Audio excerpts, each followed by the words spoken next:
Good morning बच्चों। आज हम लोग मैथमेटिक्स में क्लास 9 का पढ़ेंगे। क्या पढ़ेंगे? काफ़ी दिन बाद आज ये क्लास हो रही है और उसमें बहुपद के एक्सरसाइज हम लोग 2.1 करेंगे आज। इसके जो इंट्रोडक्शन थे वो इससे पहले वाली वीडियो में हो चुके हैं और प्ले लिस्ट पे पड़ी है वीडियो, आप देख सकते हो जाके।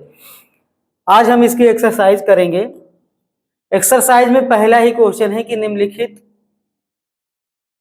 व्यंजकों में कौन कौन एक चर में बहुपद हैं और कौन कौन नहीं है, कारण के साथ उत्तर दीजिए। अब चर तो बताया गया है, चर एज ए वेरिएबल। पता है कि वेरिएबल क्या होते हैं। आप लोग को उसी के अकॉर्डिंग, उसी को वेरिएबल जो चर के अकॉर्डिंग हमें यहाँ केवल क्या करना है, देखना है कि कौन कौन एक चर में बहुपद है। और बहुपद होने का रूल आपको पता है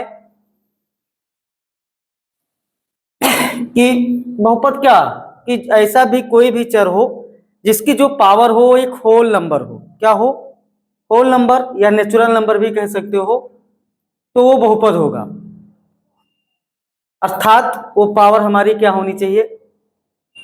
पॉजिटिव होनी चाहिए। क्या होनी चाहिए?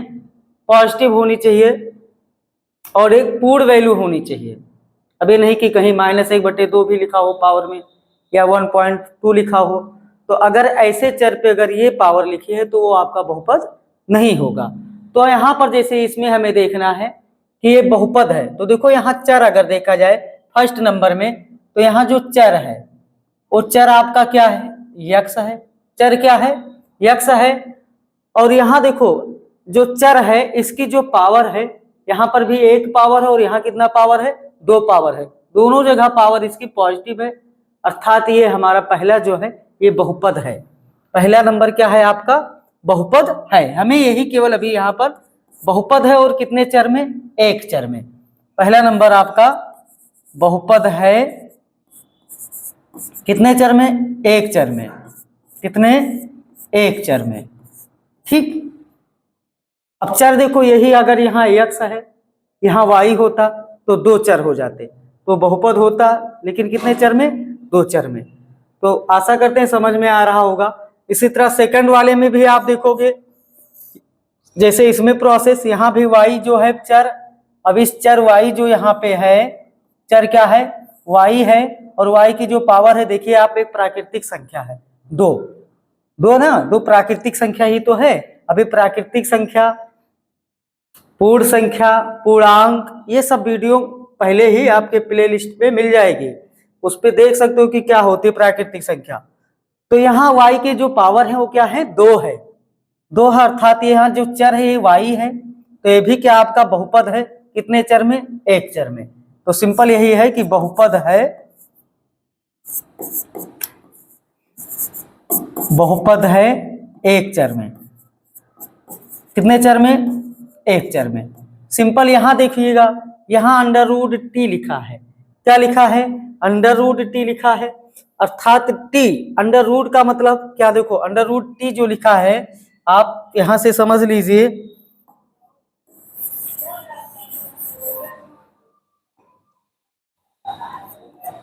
थर्ड नंबर को हम लोग देखेंगे कि क्या लिखा है। 3 × √t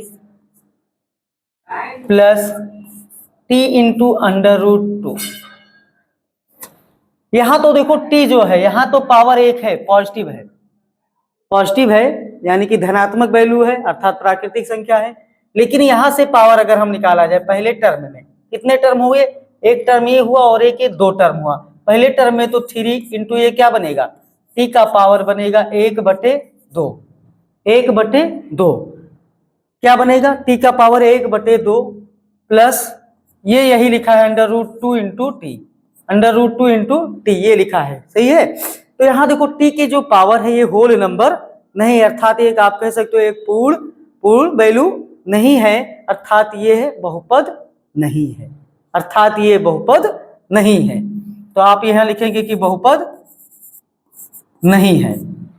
बहुपद नहीं है। क्यों नहीं है? ये तो आपको यहाँ क्यों कि चर t की घात पूर्ण नहीं है, पूर्ण अंक नहीं है। पूर्ण अंक होना चाहिए या पूर्ण वैल्यू होना चाहिए, ठीक है, समझ रहे हैं ना बात को। अर्थात यहाँ टी के पावर जो 1/2 है, इस वजह ये बहुपद नहीं है।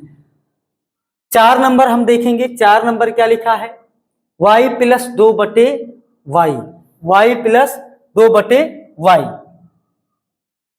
4 नंबर आप देखेंगे यहां पर क्या लिखा है, y प्लस 2/y, यही तो लिखा है।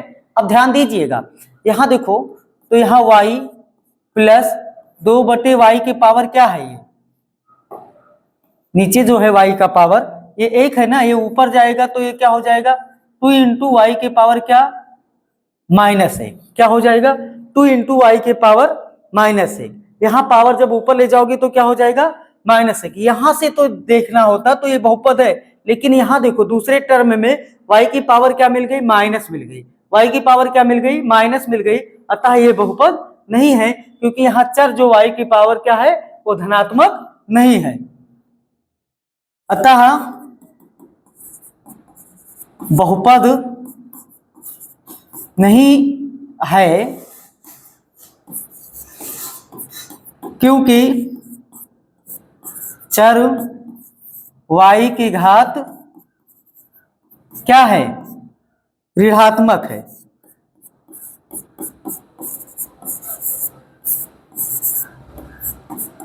ठीक, बहुपद कब होगा मैंने पहले ही बता दिया है कि घात केवल ओनली 1 क्या होगी, एक प्राकृतिक संख्या होगी। प्राकृतिक संख्या अर्थात प्राकृतिक संख्या की शुरुआत आपको पता है 1 से होती है और कहां तक जाती है, इनफाइनाइट तक। पॉजिटिव होना चाहिए और प्राकृतिक संख्या, ये नेगेटिव प्राकृतिक संख्या नहीं होती है, ना कोई पॉइंट वाली वैल्यू। तो ये हो गया आपके, आप देखेंगे लास्ट का 5 नंबर। यहाँ देखो, यहाँ तो कंडीशन आप फॉलो हो रहा है, यहाँ पर भी पॉजिटिव है, यहाँ पर भी पॉजिटिव है, यहाँ पर भी पॉजिटिव है, यहाँ x है, यहाँ y है और यहाँ t है, अर्थात पॉजिटिव है वैल्यू हमें, तो ये बहुपद है।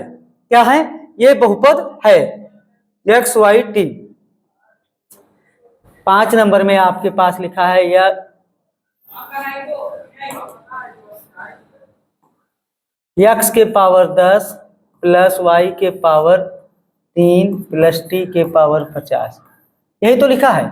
अब यहां देखो ये बहुपद है, क्योंकि यहाँ चर कितने पद में है, कितने पद में बहुपद है, पद में नहीं, कितने चर में, एक चर ये होगा, एक चर ये और एक चर ये। तो यहां लिखोगे कि ये बहुपद है कितने चर में, 3 चरों में, 3 चरों में बहुपद है। कितने चर में, 3 चरों में, 3 चरों, चरों मतलब x, y और कौन t, ये 3 चरों में बहुपद है।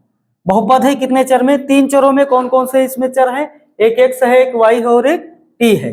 तो ये था आपका पहला क्वेश्चन।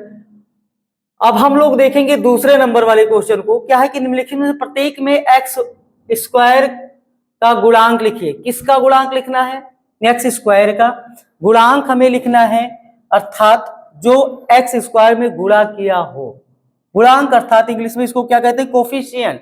कोफिशिएंट लिखना है किसका, केवल एक्स स्क्वायर का। अब ध्यान देंगे कि एक्स स्क्वायर में गुणांक क्या है।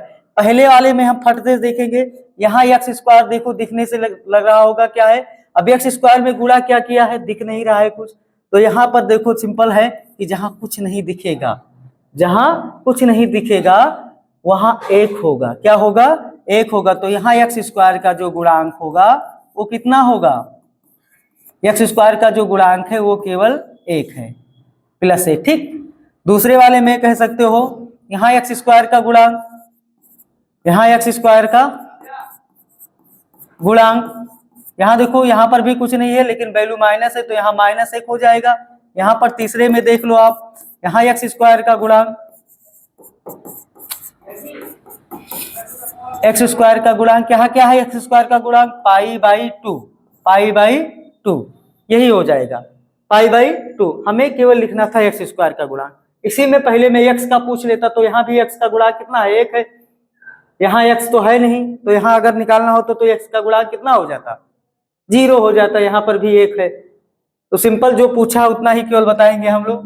तीसरा देखो 35 घात के द्विपद, कितने पद, 2 पद, और 100 घात के एक पदीय का एक पदी का एक एक उदाहरण लिखिए, एक पद का एक एक उदाहरण लिखिए। देखो अब पहला इसमें 35 घात का, कितना, 35 घात का कितना, एक पद, नहीं 35 घात का 2 पद। अब 2 पद में लिखना है तो मान लिया जाए ये x के पावर 35 हो गया, बस ये 35 घात हो गया, 2 पद है, इसमें 10 और जोड़ दिए तो एक पदीय और एक पदीय 2 हो गया, बस सिंपल। यहाँ पर कितना लिखना है, दूसरा वाला 100 घात के, 100 घात का कितना, 100 घात का, तो कोई भी एक चर ले लीजिए, यहाँ x लिए है, यहाँ पर भी x लिख लिया, x के पावर 100 लिखकर छोड़ दीजिए, हो गया ना एक पद, ठीक है, सिंपल, ऐसे ही लिखना था। आगे देखेंगे कि निम्नलिखित बहुपदों में से प्रत्येक के घात लिखिए। अब घात जब लिखा जाता है तो उस बहुपद को हम लोग देखते हैं और उस बहुपद में जिस भी वेरिएबल पे सबसे बड़ी पावर होती है वही हमारी घात हो जाती है। अभी नहीं कि हाँ इसमें देखेंगे तो अब यहाँ पर देखो, यहाँ जो वेरिएबल है यहाँ पर भी x है, यहाँ पर भी x है, यहाँ पर भी x है, तो आप कंफ्यूज ना होना कि यहाँ 3 घात है, यहाँ 2 घात है, यहाँ 1 घात है। जो पावर सबसे बड़ी होगी वही हाईएस्ट पावर, सबसे बड़ी पावर जो होगी वही आपके घात हो जाएगी। तो पहले में अगर आपका देखा जाए तो पहले का जो घात हो जाएगा, यहाँ पे सबसे बड़ी पावर कितना है, x के पावर 3, सही, x के पावर 3, तो यहाँ पे पहले वाले में आपका जो घात निकलेगा वो घात कितना हो जाएगा, 3। दूसरे वाले में देखो वेरिएबल जो है y है, y के जो पावर है वो कितना है, 2 है, तो घात कितना हो जाएगा, 2। तीसरे वाले में देखिए t है वेरिएबल, तो तीसरे में जो है आपका वेरिएबल कितना है, t है, तो t का पावर कितना है, तो 1 है, तो यहाँ घात 1 हो जाएगा। चौथे में देखो कोई वेरिएबल नहीं है, कोई वेरिएबल नहीं है, तो कोई वेरिएबल ही नहीं है, तो चौथे का अगर घात लिखना होगा तो इसमें घात हमारा क्या हो जाएगा, ये 0 हो जाएगा, क्या हो जाएगा, 0 हो जाएगा, समझ रहे हैं ना। यहाँ 3 का नहीं लिखेंगे, हमें वेरिएबल देखना है, तो यहाँ अगर सिंपल है इसको अगर लिखना हो तो 3 प्लस ऐसे लिख सकते हैं x के पावर 0, 3 प्लस x के पावर 0, तो इस वाले वेरिएबल पे यानी कि किसी भी वेरिएबल पर अगर 0 पावर होगा तो 1 हो जाएगा, लेकिन यहाँ ऐसा नहीं, यहाँ x के पावर 0 ऐसे दिखा देंगे, ठीक है, तो यहाँ पावर इसका क्या हो जाएगा, 0 हो जाएगा, 1 नहीं होगा। यहां देखेंगे कि निम्नलिखित में से रैखिक अर्थात लीनियर, क्या, लीनियर और क्वाड्रेटिक, क्या, क्वाड्रेटिक, फिर त्रिघात, क्या, ट्राइनोमियल, ट्राइनोमियल, ये चित्र हमें वर्गीकृत करना है, यानी कि इसमें से हमें अलग करना है। तो लीनियर अर्थात ऐसे बहुपद जो उसमें चर की घात क्या हो, 1 हो, चर की घात क्या हो, 1 हो, वो लीनियर हो जाता है। और ऐसे बहुपद जो क्वाड्रेटिक जिसमें चर की हाईएस्ट पावर कितना हो, 2 हो, और वहां a की जो वैल्यू है वो 0 ना हो, a की वैल्यू 0 ना हो, तो आपका क्या हो जाता है, क्वाड्रेटिक यानी द्विघात। इसी तरह ऐसे चर की वैल्यू क्या हो, हाईएस्ट पावर 3 हो, और वहां पर भी उसका जो गुणांक ही अगर माने तो वहां उसकी वैल्यू 0 ना हो। तो इसमें देखो यहाँ चर है, ये x है और x की हाईएस्ट पावर कितना है, 2 है, तो ये आपका क्या हो जाएगा, ये द्विघात हो जाएगा, क्या हो जाएगा, द्विघात। ये क्या होगा, यहाँ देखो चर x और x यहाँ पर है, लेकिन यहाँ x के पावर 3 है, तो ये आपका क्या बन जाएगा, त्रिघात। ये आपका क्या बन जाएगा, y, यहाँ देखो y हाईएस्ट पावर 2 है, तो यहाँ क्या बन जाएगा आपका, ये आपका द्विघात हो जाएगा। ये आपका देखिए यहाँ चर जो x है इसके पावर 1 है, अर्थात ये आपका क्या हो जाएगा, रैखिक हो जाएगा, यानी कि लीनियर, क्या हो जाएगा, लीनियर। यहाँ पर भी यहाँ t जो चर है इसका भी पावर 1 है, तो ये भी आपका लीनियर हो जाएगा, अर्थात रैखिक। ठीक, समझ में आ रहा होगा। यहाँ r है देखो चर, तो यहाँ r है, यहाँ पावर कितना है, 2 है, तो 2 है तो क्या हो गया, ये द्विघात हो गया। यहाँ देखो 7 × x² है, तो यहाँ भी पावर 2 है, तो ये भी आपका क्या हो गया, द्विघात हो गया। तो इस तरह से आपकी जो पहली एक्सरसाइज थी वो कंप्लीट होती है। हम लोग दूसरी एक्सरसाइज में फिर मिलेंगे, जब तक के लिए धन्यवाद।